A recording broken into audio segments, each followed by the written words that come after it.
මිනිස්සුන්ගේ හැඟීම් ප්‍රකාශ කරන්න උපයෝගී කරගන්නවා පිටස්තර පුද්ගලයෝ නැද්ද? එහෙමයි. දැන් කේන්තිය ආපුවාම කේන්තිය ඇති වෙන්නේ කොහෙද?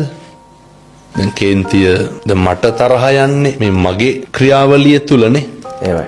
තේරුම් ගන්න පුළුවන් නම් මිනිස්සුන්ට ඒ ඇති වෙන කේන්තිය මම තුලින්ම නැති කරන්න ඕන කියලා. අපේ හිතේ ඇති වෙන කේන්තියට මොකටද පිටස්තරයෝ ගාව ගන්න? එහෙමයි. ඒකට වක් කියනවා මම මම. ඒක මගේ ඇති වෙච්ච කේන්තියක් නේක. එකට පිටස්තරව සම්බන්ධ කරගන්න නරකයි. දැන් විවාහ වෙලා දරුවෙකුත් ඉන්නවනේ නේ. ඔව්. ගෙදර එනකොට එළියට ගිහිල්ලා අධික කාර්ය බහුල වෙලා එනකොට සමහර විට පැය දෙකක් විතර ට්‍රැෆික් එකේ ඉඳලා ඔෆිස් එකේ වැඩ හිර වෙලා ඉඳලා ගෙදර එනකොට මොකක් හරි බිරිඳ කියනවා ගෙදර අවශ්‍යතාවයක්. කලබල වෙලා පොඩ්ඩක් බලපැල්ල පොඩ්ඩ සමහරක් කරලා දරා ගන්න බැරි වෙලා ඒක පිට කරනවා වචනකින් දෙකකින් තුනකින්. පැහැදිලිව. ගහනවා. ඒක ඉතින් එහාට යන්නත් පුළුවන්, ගේ දෙවනත් වෙන්නත් පුළුවන්, බඩු මුට්ටේ එහාට යන්නත් පුළුවන්. ඊට පස්සේ ඉතින් එහාට ගිහලා ගෙදරින් යන තත්ත්වයටපත් වෙන්නත් පුළුවන්. අත්දැකීමෙන් නෝ කියන්නේ.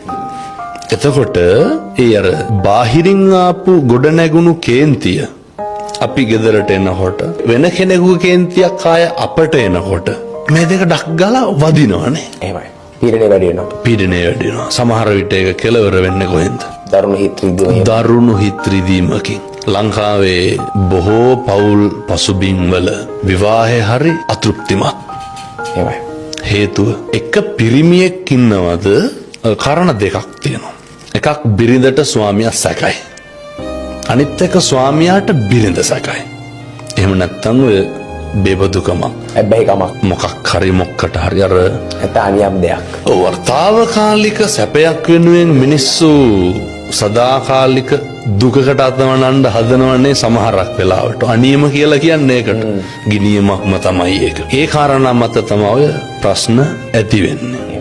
එතකොට වලක්වා ගත යුතුමයි. පැහැදිලිව. වලක්වා නොගත්තොත් එහෙම මරණකම්ම ඉන්නේ කොහෙද මිනිස්සු ගෙදරනේ. මරණකම්ම ඉන්න කියන්නේ ගෙදර මාලිගාවක් කරගන්න ඕනේ කියලා. අර අහලා තියෙනවද පවුල් පන්සල් වාගේ තියෙන්න ඕනේ. තියෙන්න ඕනේ කියලා. ඒතකොට ඊතරම ගිනි ගන්නවා. ගිනි ගන්නවා. හිතට යන්න හිතෙන්නේ නැහැ. හිතෙන්නේ එහෙමයි. නැහැ. දැන් කේන්ති යන්නේ. මම ඔයාගෙන් කෙලින්ම අහන්නේ හොඳ. ගෙදර ඉන්නකොටද ඇවිස්සෙන්නේ කේන්ති යන්නේ යාළුවොත් එක්ක ඉන්නකොටද? අඩු වැඩි වශයෙන් හැම අවස්ථාවකදීම කේන්තියනවා හොඳට. අඩු වැඩි වශයෙන්. එහෙමයි. මේ සමාජ බහුතරයක් ගත්තාම මිනිස්සුන්ගේ හැඟීම් කැත නැතුව පිට කරන තැනක් තමයි ගෙදර.